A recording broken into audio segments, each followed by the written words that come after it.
And let's go full screen here.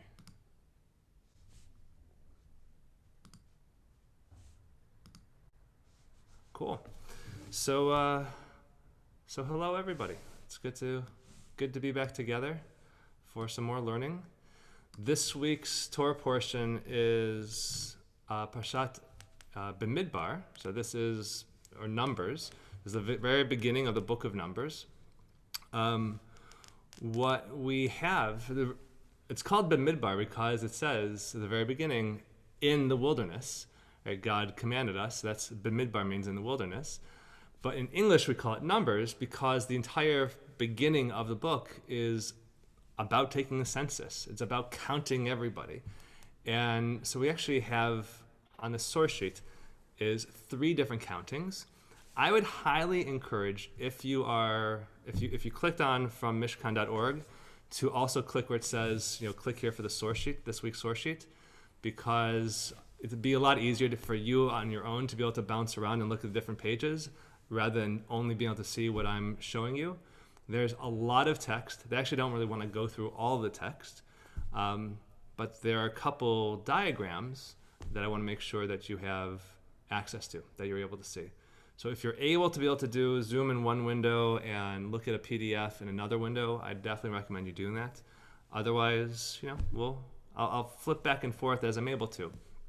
But yeah. So we are looking at book of Numbers. As I said, there are 3 main sections that I want us to be looking at. Really, chapter 1, chapter 2, and chapter 3.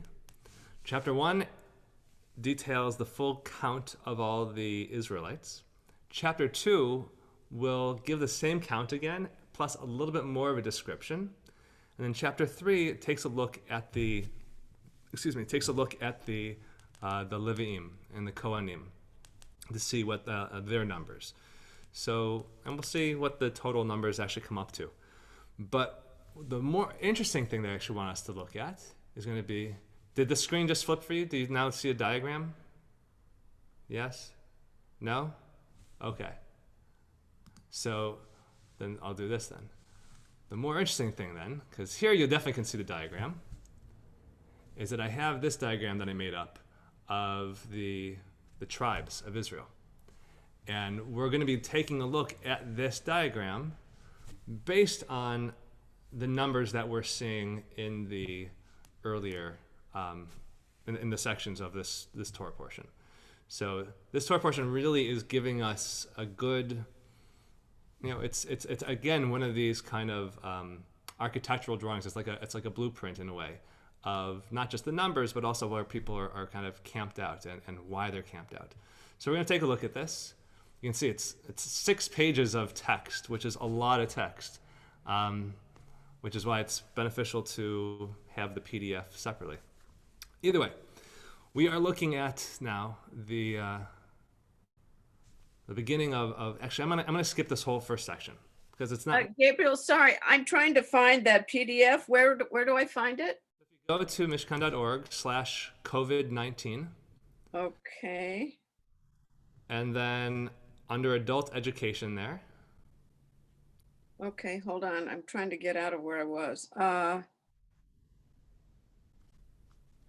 Okay, all right.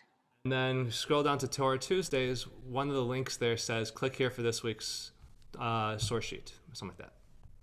Oh, got it. Okay, great. Thank you. So, great. Okay, so I'm going to actually skip the first chapter because most of this information is repeated, but it's here for your own reference if you want. For instance, it says those enrolled in the tribe of Reuven, 46,500. And we'll see as we go all the way down to chapter 2.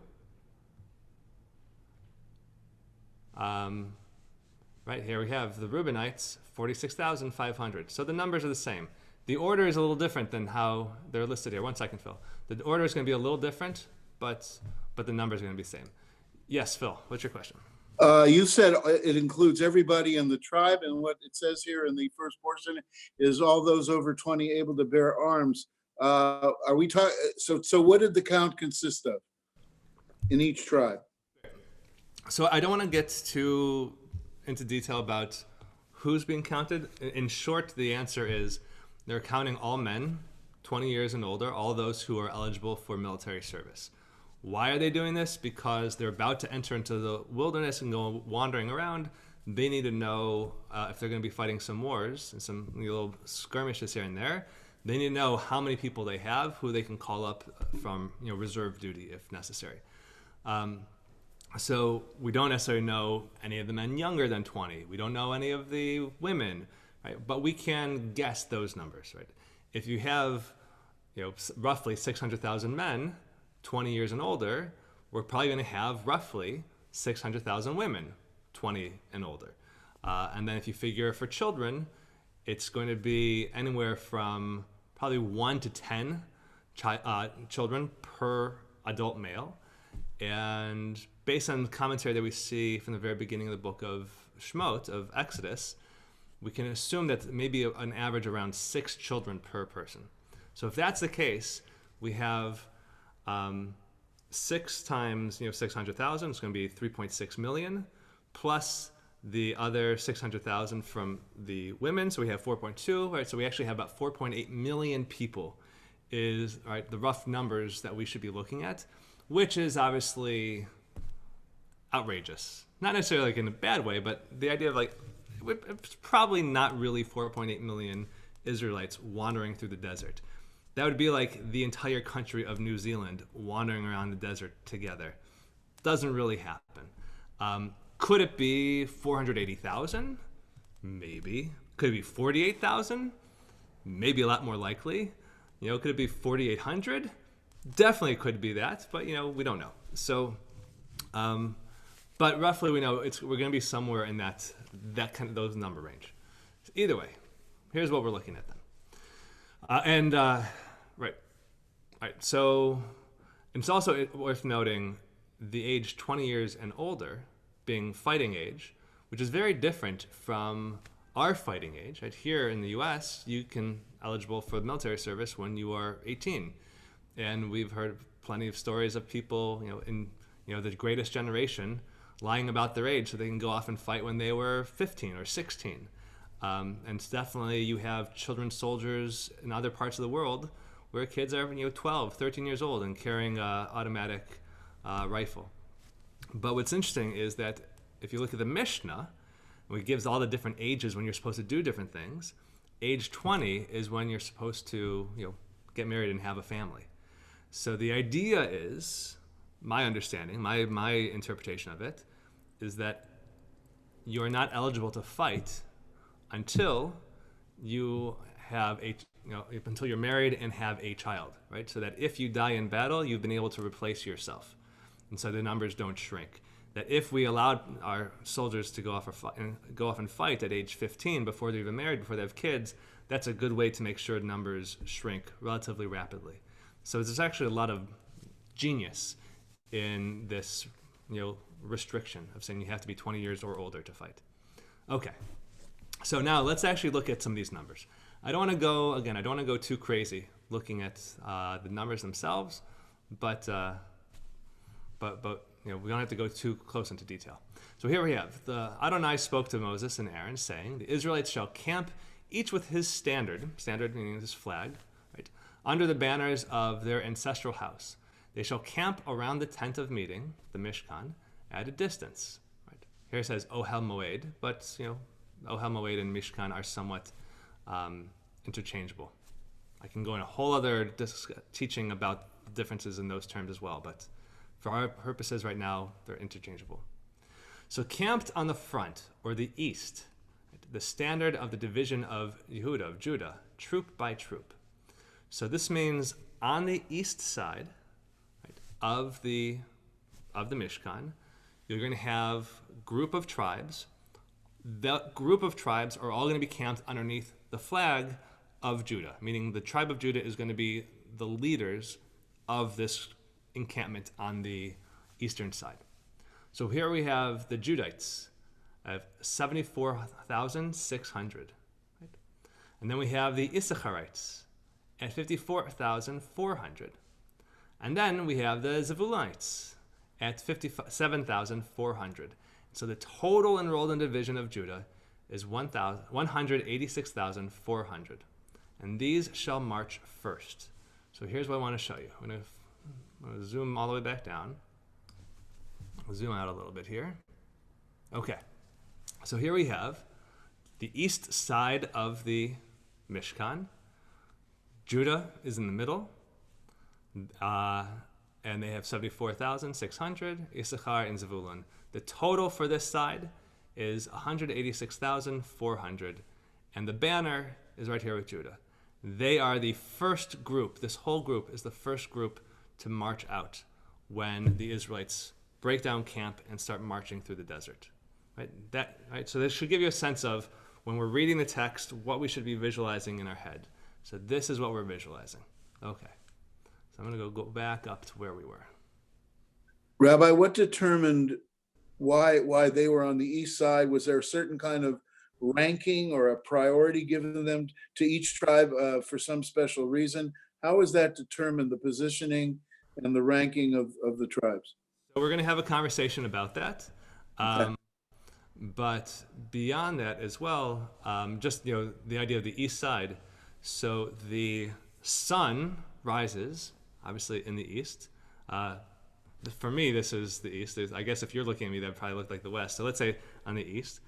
But so the sun rises there, and the tent, the gate, the opening for the Mishkan also is on the east. And so the idea would be that when the sun rises up in the morning, you have nice amount of sunlight for the Kohanim to be able to get up and go about doing their business. You don't have the Mishkan blocking and casting a shadow over what would have been the altar and everything else, the wash basin and altar, so they have full sun. So that's why you would want to have that on the east side. And if that's where it's, the front of the Mishkan is, that's also going to be kind of that's going to be our starting point. Also, if when the sun's rising up in the morning, right, the first troops to wake up in the morning are going to be the ones who are maybe first exposed to sun. And so that's going to be the group that's on the east. So everything here is really based on just on nature, and it makes a lot more sense to have those who are the front lines to be camped out on the east. Okay. At least when they're not engaged in battle, right? When you're engaged in battle, the front lines are going to be camped out in the most strategically placed location. But when it comes time just for random encampment, they're going to be on the east. But are we going to have the discussion as to why they were the front line, why those particular tribes were the front line? We sure will. Okay. Hold your horses. Or I should say, hold your camels, because they probably didn't have horses then. All right, so here we have, on the south, the standard of the division of Reuven. So Reuven's going to be the central figure here. And for Reuven, there are 46,500. Then we have Shimon, 59,300. And finally, Gad, 45,650. So the total amount for those three tribes is 151,450. Okay. So just want to make sure. There we go. My participants window disappeared. So, Aaron, sorry we didn't let you in right away. I'm glad you're with us now. Okay. So here we have this, 151,450. Then, midway between the divisions, right, the tenth meeting, the division of the Levites shall move. So if we scroll back down,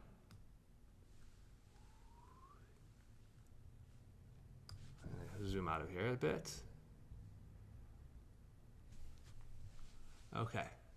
So here we see we have this group goes first, then second.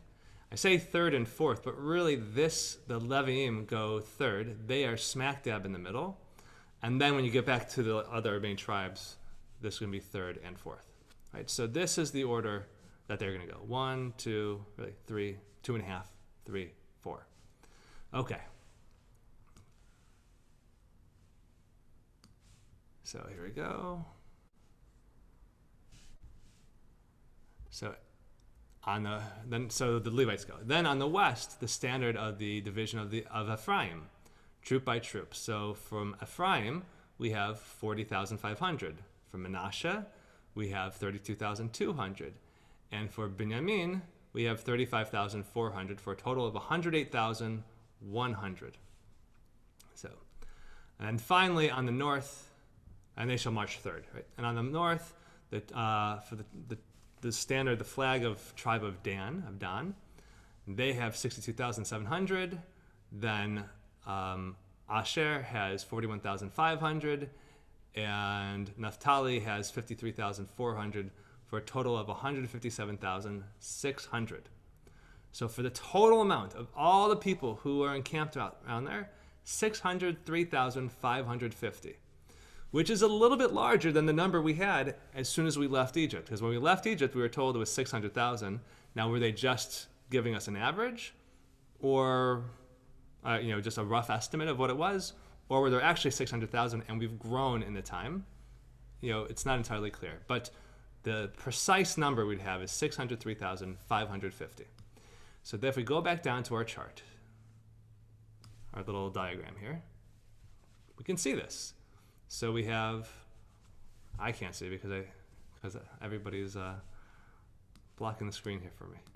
So we have the total number of 186,400. We have down here 151,450. Here we have 108,100, 157,600. So the total number, this number here, 625,850, is the total including the Leviim. So it's 603,550, which is going to be the number that we just read, 603,550. So that's a lot of people all camped out, and we can see. Now,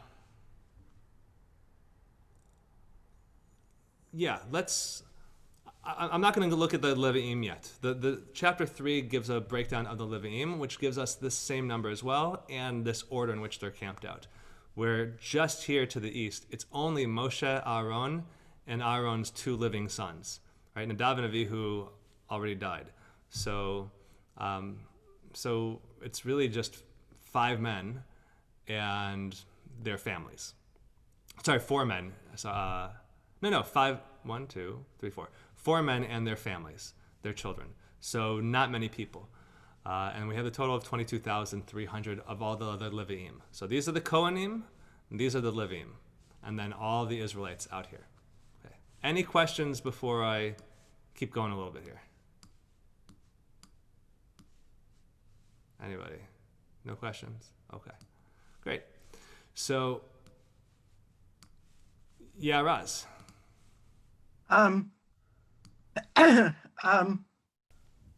The reason such a large host can be fed manna, is that right according to the Torah?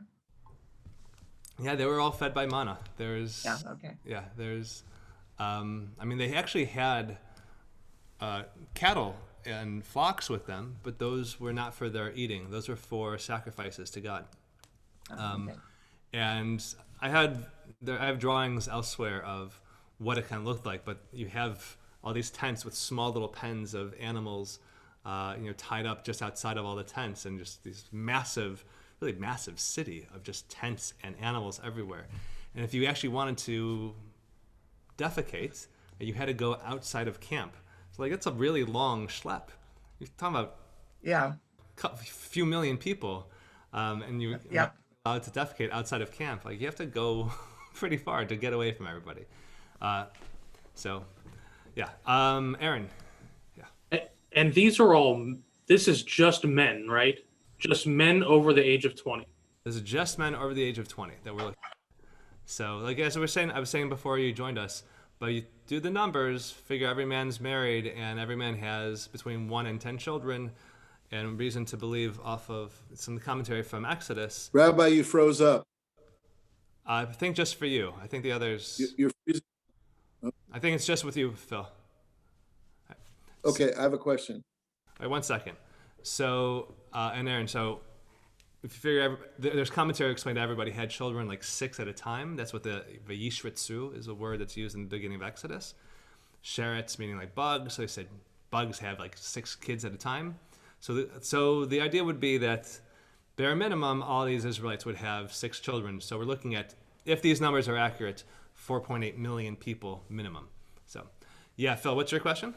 Did the priests and the Kohanim, were they counted also? Did they fight? Were they allowed to be soldiers, or and if not, did that carry over to the present day, where many Orthodox people don't join the army or haven't? That may change, but is there any connection between that? Right. So, if we remember from the stories from the book of Bereshit, Levi was one of the most hot-headed, and even throughout the book of Shmot, Levi is the one who volunteers to the Levim are the ones who volunteer to run through the camp and slaughter everybody who helped, worship and build the golden calf. So they are fighters. They're probably the best fighters that we have, which is why they are not, on the front lines. They are charged with protecting the most valuable and most precious, which is the Mishkan and everything within it. So the Levim do fight, but they only fight from a place of protection. So they are not allowed to leave, these items behind, right? So, they will, if it ever got to the point where they would need to fight to protect, everything there, they would do so, but they're definitely not on the front lines. So I want to explain this chart, this graph that I have here, or diagram I have here, a little bit more detail for you all. So You didn't answer if the Kohanim were allowed to fight. Are the Kohanim allowed to fight? They would. There's so few of them. I mean, so it's relatively moot. They probably would be the last people to pick up arms if necessary. Okay. The most important people, right? They need to be protected by everybody as well. So there's no connection between what the religious communities do in Israel today in not joining the army and the Kohanim who probably didn't fight. No, it's completely unrelated stuff, and it's okay. The politics of that. But yeah, so all right. So I want to explain what we have here. So we see the name Yisachar, right? And then next to Yisachar it says L, and then 9. Right? And we have Judah, L4, Zvulun, L10. And then we look over here, Ephraim, R11, Benjamin, R12. What is this? This is birth chart. So we have Yaakov having 4 partners, if you will. Leah, Bilhah, Zilpah, Rachel, right? Bilhah is, sorry, I messed this up. These should be different. Bilhah is Rachel's maidservant. Zilpah is Leah's maidservant. So the birth order would be Reuven, Shimon, Levi, Yehuda, Dan, Naphtali, Gad, Asher, Yisachar, Zevulun, Yosef, then Binyamin. However, Yosef is not one of the tribes. His sons become the tribes. And we have the birth orders Manasseh, then Ephraim. But if you remember, when Jacob adopted them, took them as his own, and he blessed them, he switched hands and blessed Ephraim first and then Manasseh. So even though Manasseh is older, Ephraim is the chosen one. So that's why Manasseh and Ephraim, I list them as R11. They're children of Rachel, and they take the place of Yosef at birth order 11, even though they technically are the youngest of everybody, but they are filling in for Yosef. So what we see here, and I feel badly that the Bilhah and Zilpah colors are messed up because I realize it confuses a little bit. We have Reuven, Shimon, Levi, right? Levi, we're going to remove him from the list here because we know what happens to the Levim. They are the Levim. But we have Reuven and Shimon. And we go back to our diagram. Reuven and Shimon are not in this first group, right? They are in the second group. And Yehuda, who would be the first to be born after Levi, right? Yehuda is actually the main leader. So why is it this order? So there are numerous things going on here, but Reuven, if you remember, was a bit hot-headed. Also, he slept with Bilhah, I believe it was. Right? So he revealed the nakedness of his father, if you will, and because of that, he was punished, and no longer was he selected to be like the big inheritor of this tradition, of the family tradition. And Shimon is also similarly hot-headed. Reuven, Shimon, and Levi tend to do everything together as a group. So those guys, they are second tier.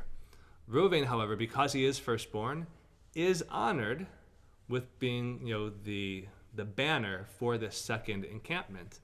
But, right, but he's definitely not the first encampment. So Yehuda, what did he do to merit being here? Right, he actually stood up, and while he may have messed up in dealing with Joseph at the beginning of the story, he's the one who steps up to try to protect Benjamin. And he shows that he's kind of learned a lot. Now, he also is a bit of a jerk to his daughter-in-law, Tamar, later on, but we're going to put that aside. When it comes to stepping up and taking care of the family and his brothers, Judah proves himself. So Judah and the lion, and the reason why we are called Jews and Judaism, and they are from the time, like the area of Judea, it's because that is everything associated with Judah, right? We are really getting our names from Judah, from Yehuda. And so he is blessed with being the very first one to go out, and then has this, his flag is there as well. So if we go back down, we see that Leah had a total of 6 children, but Levi is set aside and treated differently. So really Leah has 5 children that we're looking at here. So Reuven and Shimon are being punished. They are second tier. Judah is being promoted and praised for his actions. Yisachar and Zevulun are kind of vanilla. They're nishter. They just are. So they are grouped with Judah. And this makes the first encampment. And then we have the second encampment. So here again, we have Leah having 2 children. Noah, or else do we have Leah? So then we have to figure out, so who's going to be grouped with them? Are we going to group, one of Bilhah's kids, or one of Zilpah's kids, or one of Rachel's kids? And of course, we're going to put one of Zilpah's kids here. The question then becomes, and this makes sense when we look a bit closer and we see that it's all of Rachel's kids after the Mishkan. So the question becomes, why? Why do you think these folks are back here and Zilpah is put here instead of one of the children from Bilhah? Any thoughts?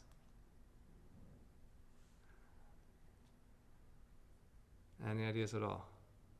No idea. No, just, yeah, Carol, take a guess. What do you think?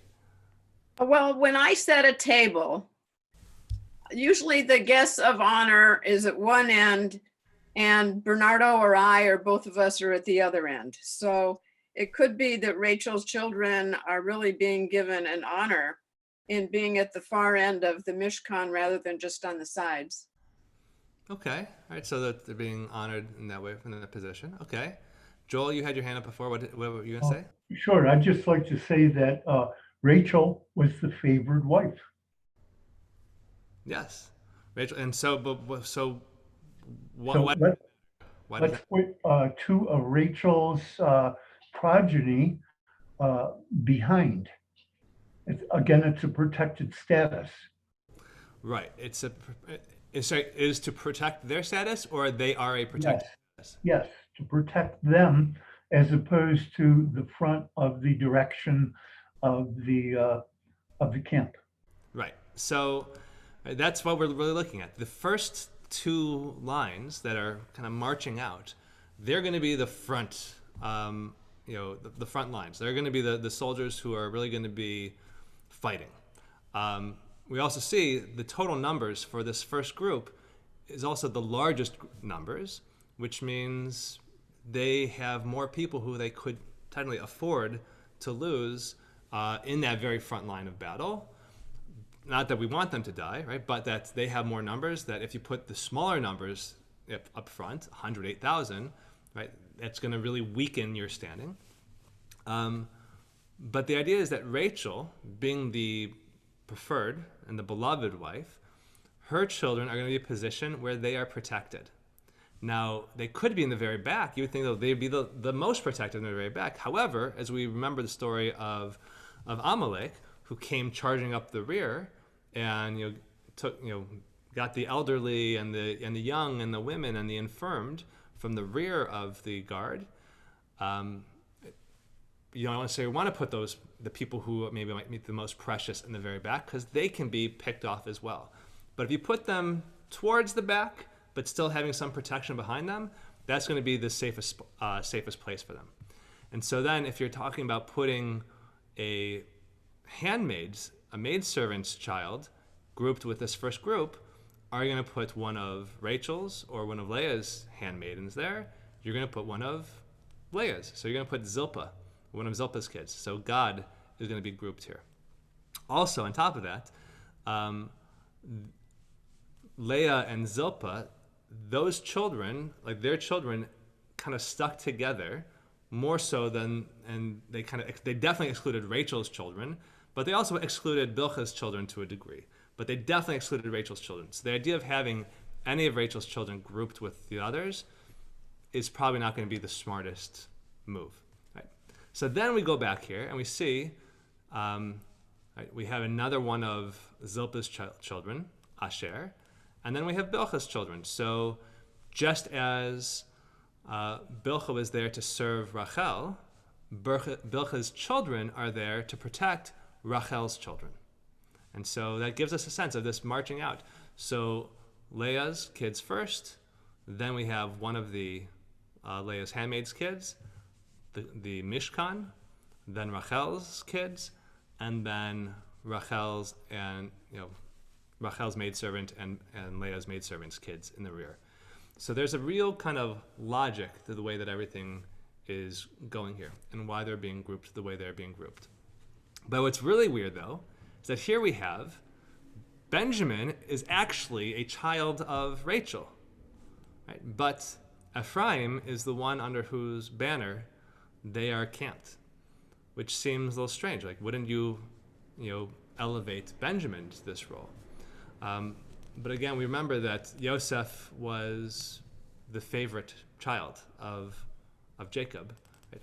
Even more so than Benjamin. I think Benjamin, right, was a painful child in a way for Jacob. Not only was his original name was Ben-Oni, the child, the son of my suffering, right? And so that's what Rachel named him, because she was dying in childbirth, right? So. But Jacob said, I'm not going to call you Benjamin. I'm not going to call you Ben-Oni. I'm going to call you Binyamin, son of my right hand, this idea of my strength. So trying to take suffering and turn it into a strength. But I think there is still this idea of suffering and even weakness. And Benjamin's the one who's thrown into prison by Joseph when the brothers come down to Egypt to get grain. So Benjamin is, I think, seen as a slightly weak individual. And while we know almost nothing about Ephraim and Manasseh, other than the fact that they were given Hebrew names while living in Egypt, right? Ephraim is the preferred child in Jacob's eyes of Joseph, who is his preferred child, and so that's why he's going to be elevated to this status as well. It's this really kind of wild, kind of political maneuvering, like who's most important? And you think, well, why would you put one of Leah's kids here up front? Right? Wouldn't you want to put their favorite kids up front? And the answer really is no. Right? You want to put someone who's strong and someone who maybe is somewhat disposable in order to protect the most precious stuff, being the Mishkan and Rachel's kids. So thoughts, questions, anything as we're looking at all this? Yeah, Phil. Yeah, Phil, you have to unmute yourself. So the first question is, this is at this point is when it was organized, at this point in the history of our exodus from Egypt. This is because prior to this, was it sort of haphazard? Or are we to assume that this is the point at which everything got organized because it happened very soon after the Mishkan was built? Or how do you understand it? I'm sorry, ask the question again. The question is, how do you understand the timing of this and how it relates to when the Mishkan was built? Well, this is very soon after the Mishkan being built. Right, we see the end of the book of Exodus is all about building the Mishkan. The book of Leviticus is all about setting up the Mishkan, being able to use it, like understanding the sacrifices and those first sacrifices that are being offered, the first couple of messing up and people dying because the sacrifices weren't offered properly, right? And then we get to the book of Numbers, and they are about to pick up and set off on their journeys through the wilderness. My second question is, when the temple was built, the first temple, how was this organizational scheme carried over, or was it not carried over? And there were, other than the Kohanim and the Levites. Well, by the time the first temple was built, some of the tribes were gone, I believe, and some of the land had been merged as well. Oh, right. They're geographically right. Everything really fell into the realm of Judah, of Judea. So everybody else is somewhat irrelevant. I mean, there still were tribes in the north, and they were doing their own thing and trying to compete with Judah. But as we see throughout the book of Kings, is that those tribes shrink and disappear. The northern kingdom gets smaller, and they're the first to fall before everything is settled solely in Judea. And then after the exile, Babylonian exile, it's only Judea. There's nothing north after that at all. So, I mean, some of those tribes may still exist to a degree, but they really, by time of exile, it's really we're just Jews at that point. We're no longer Israelites. So, Joel, you had your hand up. Sure. Numbers chapter 1, verse 1. This occurred on the first day of the second month in the second year after they came out of the land of Egypt. So it's not that long. Just celebrated their first Pesach. The second idea is Emukdam Umauchar Batorah. So I'd like to keep in mind that there's no chronological order in Torah. So we don't want to take it as a history book. We want to take it as something else. But there is chronological order, at least as far as births are concerned. that is very clear in the Torah. And this chart that I made here, I tried very hard to be able to really indicate the birth order of who is being born where.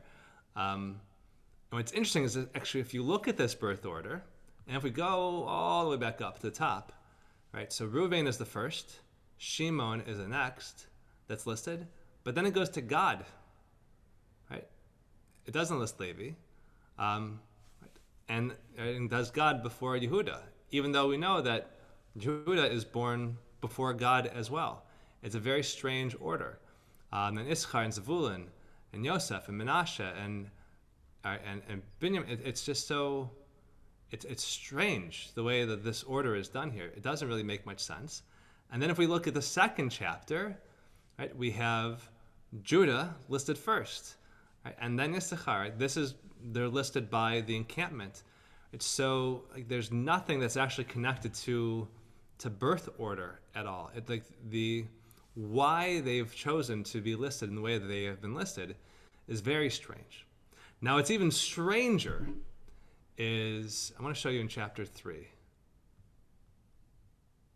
Here we go. Okay, so this is the Leviim and the Kohanim. So it says here. Let me make it a little bit bigger, easier to read here. So there are 3 sons for Levi that we're really interested in here. We have Gershon, we have Merari, and we have Kahat. And there's another son. Right? There's Amram. Amram wound up marrying Yocheved, and they had, their own children. So those would be the Kohanim coming from Amram.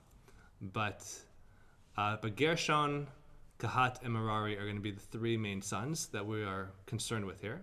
And they, of course, have their own sons. But so the Gershonites, there's 7,500 of them. And then this says where they are camped, right? And then they're camped to the west, and it explains what they were responsible for. And then Kahat, right? There are 8,600 of them. And then it explains what the Kahatites were responsible for. And then Merari had 6,200. So if we were to add up 6,200, 8,600, and 7,500, that number is going to be 22,300. But here, go down to the very end, and it says, and all the Levites who recorded, whom at the Lord's command, Moses and Aaron recorded by their clans, all the males from the age of 1 month and up, came to 22,000. That doesn't make sense. How do we just raw the numbers. The numbers themselves told us it came to 22,300. And here the Torah is telling us, just a few verses later, 22,000. What happened to the extra 300? It's very strange. Rashi explains for us that there's one more count that we actually get after this, which is the count of all the firstborn sons of all of Israel. And that count comes at 22,273. And so they're saying that in that count of firstborn males, included 300 of who were Levi'im. And so because they were already being counted elsewhere, we didn't count them in the Levi'im. So,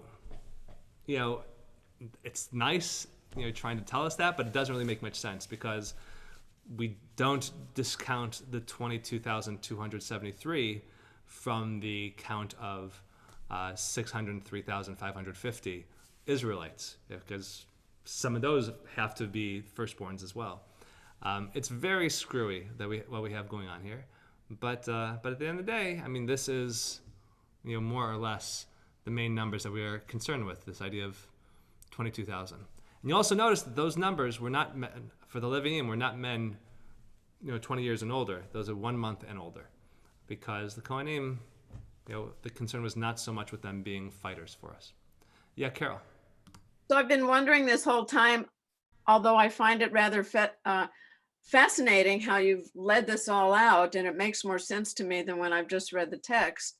But what are we to make of this for our daily lives? What do we come away with in terms of why this is important? Great. So this right here is one of my most favorite images that the Torah provides for us, as far as today's the Jewish world today. Why is that important for me?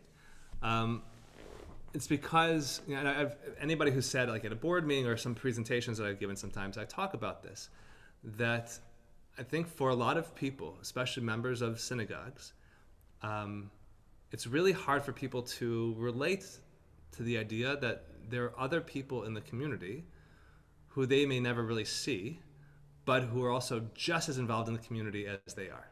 So, an example.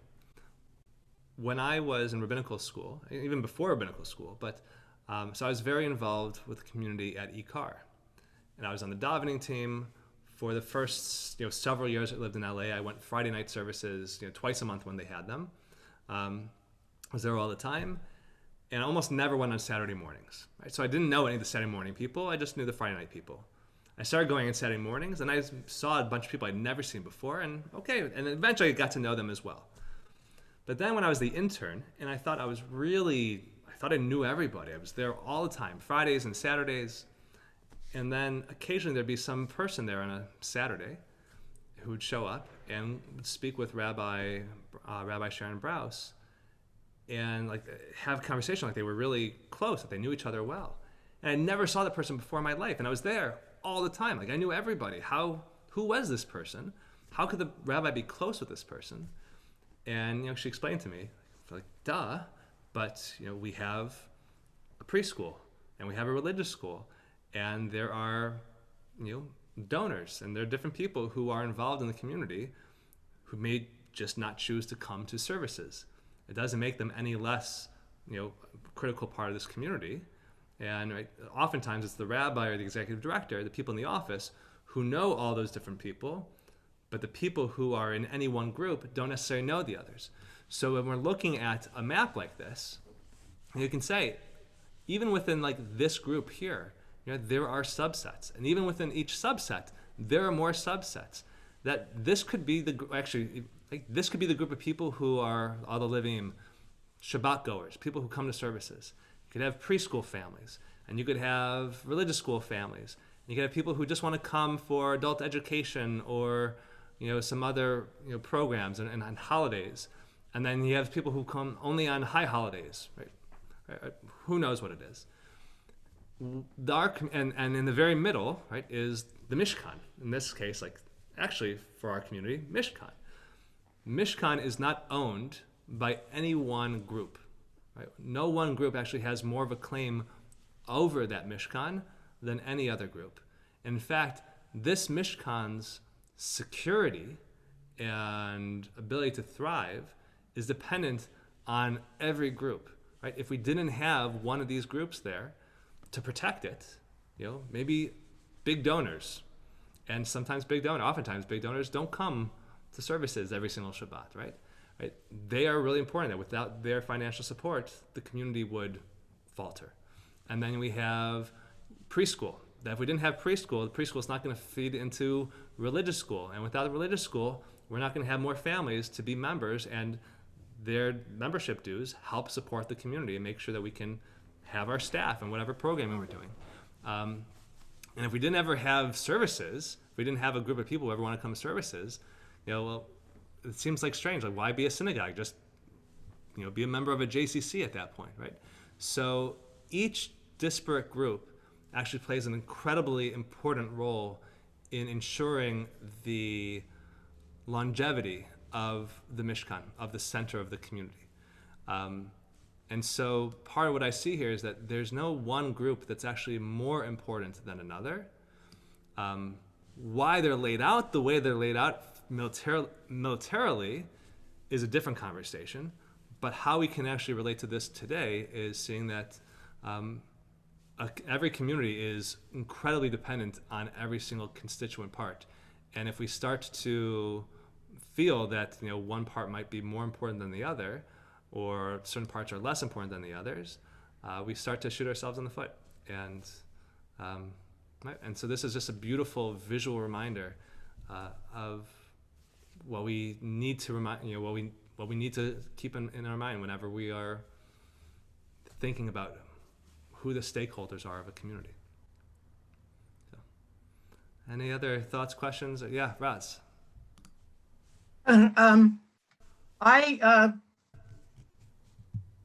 We're studying the Torah now, and that means that what is written in the Torah concerns us. But I read an interpretation once that, the tribes lived in, as in fact, we're told later, in different territorial areas once they were in Israel, and the politics continued to go on.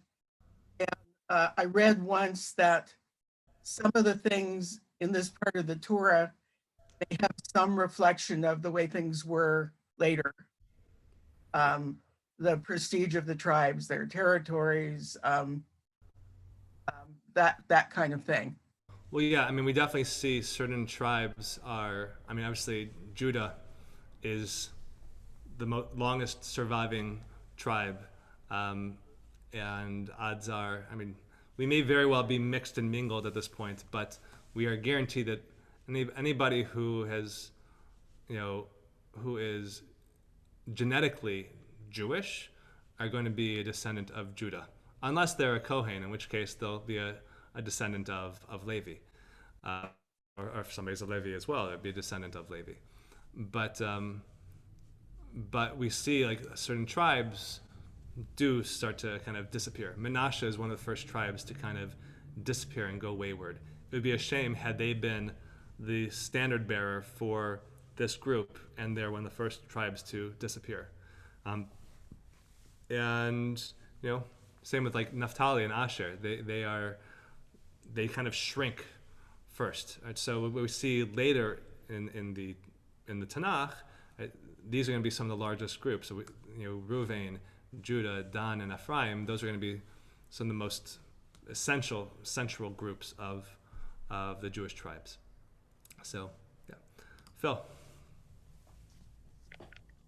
It's interesting that that on Friday nights when we bless our sons, we say, "And may they grow up to be like Manasseh and Ephraim." And yet, that was based upon how they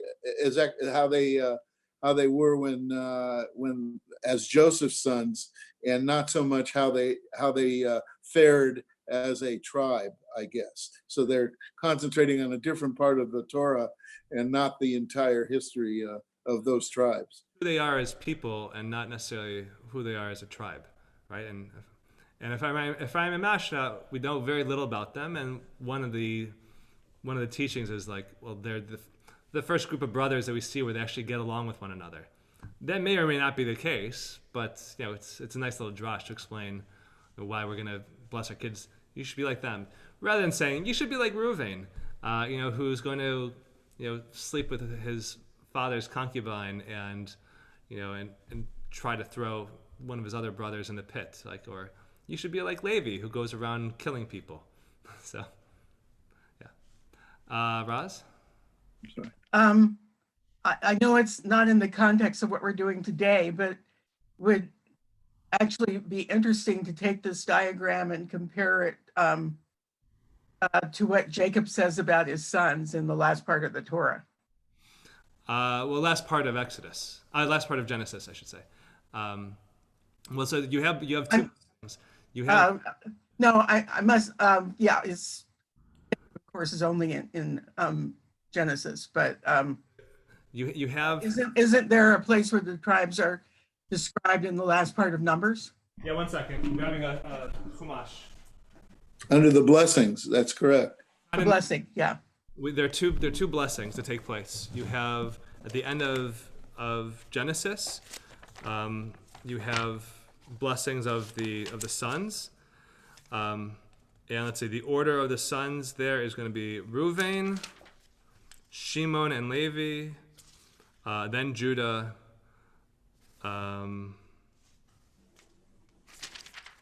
then Zebulun and Issachar. So he goes in order of Leah's kids, then Dan and Gad and Asher. So, Issachar. Yeah, Zebulun and Issachar. Yeah, we got them. Then he goes to Dan, then Gad and Asher, and then Naphtali. So it's a little weird to do Bilcha, Zilpah, Bilcha, and then Joseph, right? And then Benjamin. So yeah. It's not really birth order there, and that's going to be in Bereshit. And then if we look at the very end of Deuteronomy, where in Vizot HaBracha they are all blessed again there. Yeah, Deuteronomy is what I was thinking of. At the end of in Vizot HaBracha, there's also I can take a look at the order there. It isn't even just the order they're described. Right. Yeah. But pretty colorfully, actually. Yeah, it goes actually right now. And then Yehuda in Vizot HaBracha, right? So there's no real set order. It's very strange. Mm-hmm. And as Joel said, but I think what Roz is asking is the quality of the blessing, the way Jacob describes each of his sons, probably had a lot to do with the way they were ordered. I would think around the Mishkan. I would think, because actually I think it's much more about Reuven and Shimon being demoted because of their hot-headedness, Judah being promoted because of his leadership. And isn't that in the isn't that in the blessings? Not necessarily, no. The blessings are just a description of who they are and how they behave. So, yeah. Oh, okay. All right. And any other questions, thoughts, insights on this before we... Yeah, Joel. Yes, Rabbi Botnick, this is really very wonderful. This is so revealing. Now, something that might tie with this, in the book of Joshua, chapter 12, there's a discussion about Shibboleth. Say Shibboleth, not Sibboleth. And of course, the bad guys were the Ephraimites. And I was always confused by that, but I think you just gave me some insights into it, and I'll be sure to reread it. Yeah, the stories in Nevi'im are really quite fascinating, and seeing the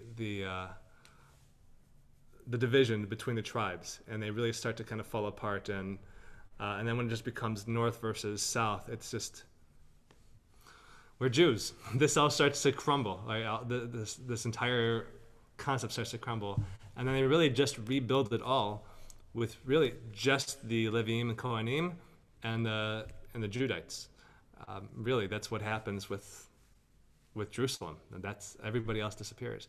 But it's still essential to have that core, to have that surrounding outside, and there are divisions within. But yeah. So all right, I'm going to say farewell, and I will see you all next week, and obviously Shabbat and all that. And I believe on Saturday afternoon, 4 o'clock, there's going to be a look at the Haftarah with Dr. Menachem Mirsky. Mirsky. So you can join us for that, and for some more learning. We still have Talmud and Tea tomorrow at 11 a.m. and we have Adult Hebrew now with 2 levels, beginner and advanced. So we got a lot of opportunities to do some learning. So I will I'll say farewell and Yasher Koach, Rabbi. day. Take care.